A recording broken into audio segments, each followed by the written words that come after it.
مسيحي على فكرة. مسيحي؟ اه. وريني كده. ده مسيحي فعلا. بقول لك يا كريم، شايف الاولاد اللي هناك دول؟ الشله اللي واقفه هناك دي. الشله اللي مع بعض. تعال نسالهم اسئله دينيه، شوف رد فعلهم عامل ازاي. تعال حبايبي الحلوين، عاملين ايه؟ بص انا بصور برنامج اسئله دينيه، اللي هيجاوب معايا اللي عندي جايزه. تمام؟ مين اول سفير في الاسلام؟ ها؟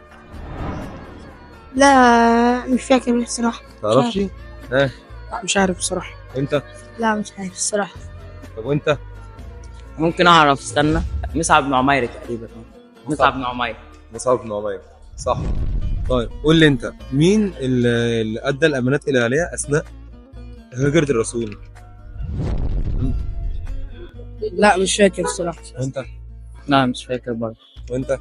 لا الصراحة مش عارف برضه. لا مش عارف. برضه؟ ايوه انا افتكرت. مين؟ علي بن ابي طالب تقريبا. برافو عليك، اجابه صحيحه. السؤال الثالث وده الاخير، تمام؟ مين اللي انهى وجود اليهود في شبه الجزيره العربيه؟ أنا مش عارف الصراحة. وانت؟ لا مش عارف. لا برضه ما تعرفش. يا جماعه سهله قوي. مين؟ عمر بن الخطاب طبعا. برافو عليك. اسمك ايه؟ تعال. اسمه كيف؟ اسمك ايه؟ كيفن. يعني ايه كيف؟ مش فاهم. مسيحي على فكره. مسيحي؟ اه. وريني كده. ده مسيحي فعلا. انت عرفت الاسئله دي منين؟ عادي اهو.